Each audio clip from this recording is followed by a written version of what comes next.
Welcome back to the diDNA Dialogue. Today we have David Max, the CEO of MediaPedia and the co-owner of both the Sports Publishers Group and the infamous HuskerMax.com.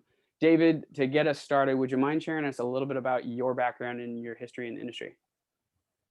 Well, my history in the industry got started, back in the late 1990s. My career at the time, I was a physician assistant, and I had a patient with a broken foot, and I always ask people what they do for a living because I may have to write in my work note. And he had a software program that blocks access to pornography on the internet. And so that was my initial entry into it. And so I started a website featuring the software and then my other passions around it. And one of them was Nebraska football.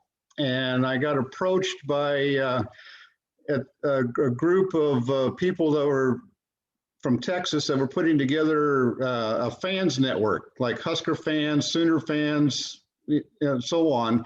And they wanted me to be the Nebraska site, just based upon the little stuff that I had on there. So I went for it. And then while I was doing research and trying to build out the website, I came across a free GeoCity site that was run by Joe Hudson, and he had all of his content all the way back to 1890. So I sent him an email and I said, what would you charge me to put that content on my Husker fan site? And he said, for you, there's no charge because you're the first person to ask. Everybody else just steals it, and you're a Nebraska fan. So I said, well, this is a good guy. So at the time, I was working with a gentleman that had the website Autopedia, and so I told him, I said, look, I want to do sports, and I can't do all sports, but I want to do Nebraska because that's my passion.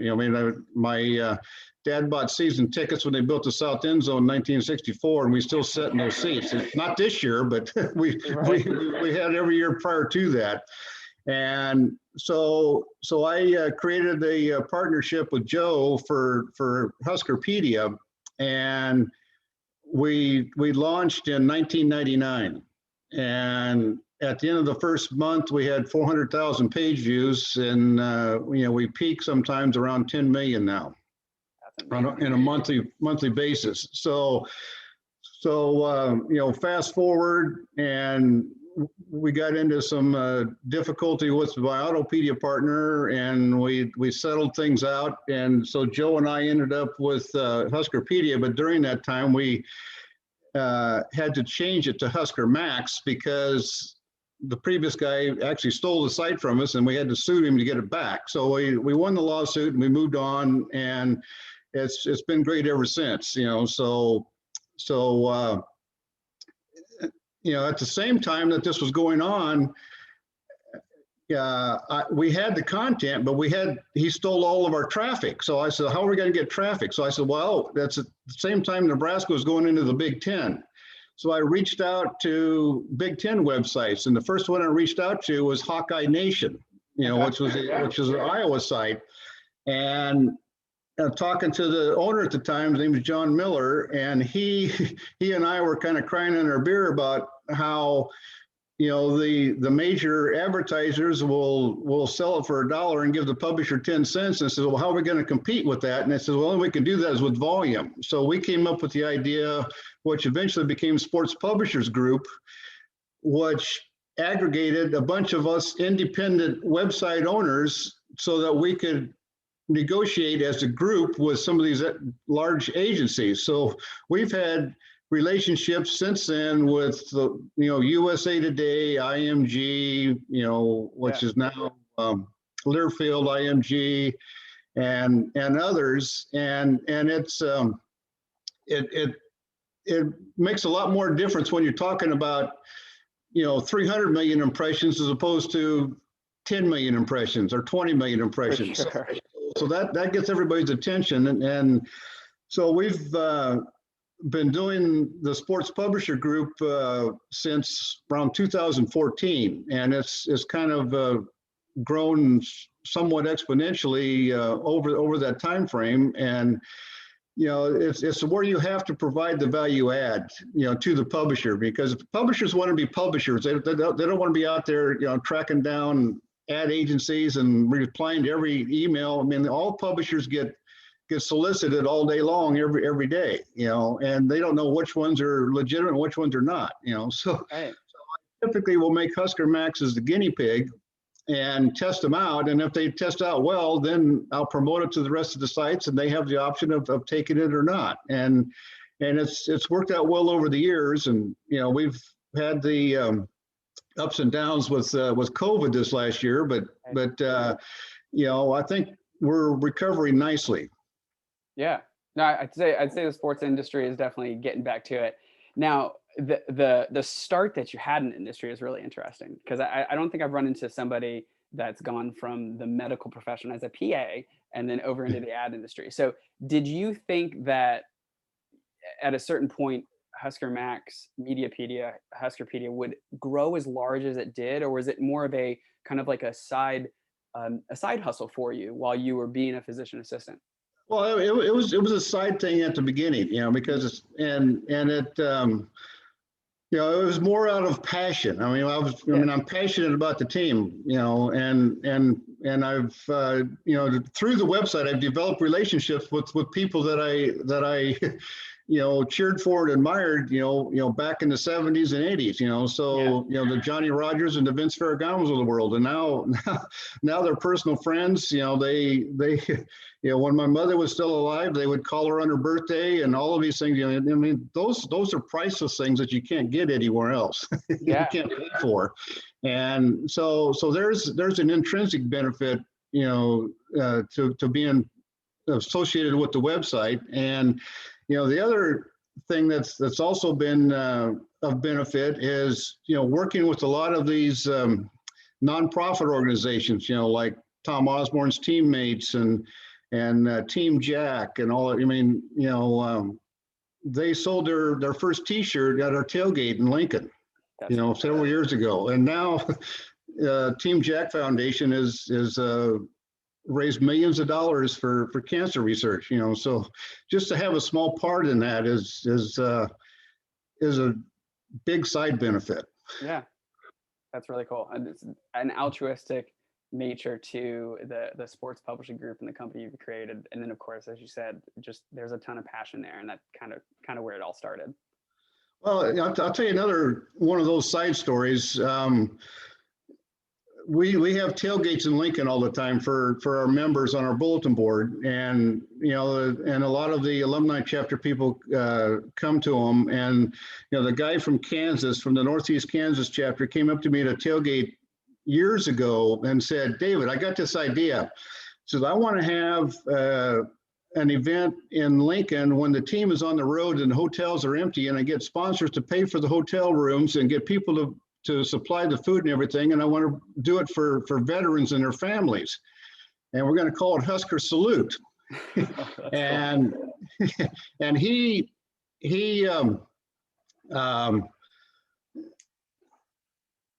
I told him, I said, "Do you have any idea how much that's going to involve?" And he didn't listen to me. I said, "The fortunate that he didn't."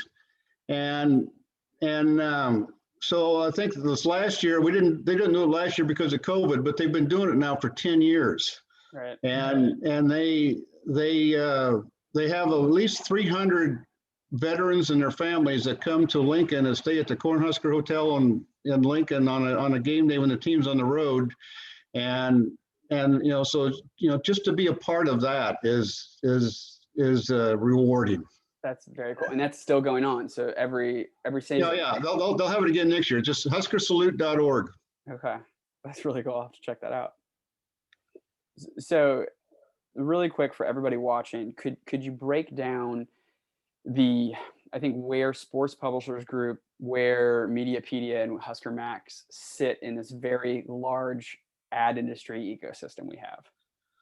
Well, you have to be flexible, and go where the trends go, and when things dry up, you got to find something new and different. I mean, we had a very good relationship with IMG before the Learfield IMG merger, and when that happened, they didn't have enough inventory to farm out to the independent publishers, so that kind of dried up. And we had the same experience a few years ago with the Big Ten network. Same thing happened. So when those things happen, you got to find other alternatives, and we do different, what I call non-traditional advertising things, where I just started one this last week with Vince Ferragamo. I mean, Super Bowl quarterback, Nebraska quarterback for a couple of years, back in my day, back in the 70s. and he has a real estate office in Anaheim, California, and a mortgage company. And they're licensed in all 50 states, so we're promoting, get a home loan or refinance your mortgage with Vince Ferragamo. And we've already got leads. So that's not like a typical banner ad, CPM, RPM type relationship. It's a cost per acquisition type relationship, and it's turning out well. Right. That's really interesting. So it's not just a direct sold campaign. You're looking at the actual metrics and how you're bringing on, I think, different pieces to your advertising pie, right? Right. Okay. Well, and the other thing is we have a relationship also with NRG Media, which does the broadcast for the Husker games. So that's a partnership that they sell direct advertising campaigns within the state of Nebraska, and they also promote HuskerMax on their broadcasts. So that's how it's kind of like our verbal search engine optimization. Yeah. Very cool. So I think you're touching on a really cool point that already kind of beats me to the advice for some of the publishers, but I'll expand on it a little bit, is the fact that it sounds like you've really just taken what the industry throws at you and adapt to it, right? Especially in the sports industry. So my question for you is, with the way last year went and how sports was impacted, and now it's on the up and up again, do you have any foresight into what you think the ad industry and how it's going to respond to sports in 2021, or your plan, or any strategic initiatives you want to say on maybe getting in front of that? Well, I think it's going to be the same as fans in 2021. I mean, the fans in 2020, couldn't go to the games, couldn't do all this stuff, and there's a lot of pent up demand, for this. I mean, they just canceled our trip to Ireland to play against Illinois. That just got canceled, but they're talking about doing it again next year, 2022, and I think when fans can start getting back into the stands, the advertisers are going to follow, and the advertisers are going to be there, and they're going to want to get their voice and their product in front of this pent up demand from the fans. I mean, Yeah. If Nebraska ever makes it to the Rose Bowl, which the last time was like 2001, the demand at that time, of course, at that time we had 9/11. Right.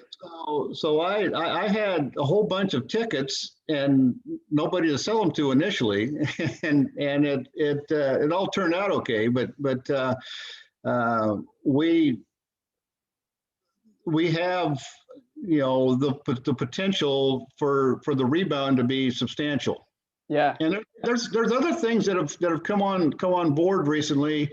The online gaming, the DraftKings and the FanDuels and that type of stuff, so that I think is going to become a part of the revenue pie going forward. And, the other thing that's been transitioning the last couple of years has been video, online video. And, if you can start creating your own original content, then you can do that, but there's also other content sources out there that you can use as well. So there's plenty of things that you can pivot to. Yeah. And hopefully if the Huskers make it to the Rose Bowl, then we'll be out there too at Arizona. We could use a little different weather. So Oh yeah, yeah. I mean, just to a bowl game. that would be nice. So I don't know if you would be open to expanding on some of their strategy, because as you said, pent up demand. You're talking about exploring video. You're talking about exploring some of the things around DraftKings. How does that pent up demand and the way that 2020 is going to be going impact the way that you look at your ad strategy? Well, I don't think it's going to change a lot from what we're currently doing. I mean, we're always, listening to and talking to new ad agencies and different people. And I'll always take the conversation. Yeah. It's not always that you're going to follow through on a lot of this stuff, but there's there's different opportunities that are always presenting themselves, and it's just a matter of whether they fit into what you want to do. The other thing is you have to get the happy medium where you're not overwhelming the website with advertising. I mean, that's kind of a ongoing constant complaint that you get, and it's a matter of, I mean, everybody wants to do these leave behind ads and the pop-ups and all that stuff, and we don't do any pop-ups at all, or interstitial ads in between page views and stuff like that, because it just slows down the site and slows down the user experience. So you got to keep the user experience in mind.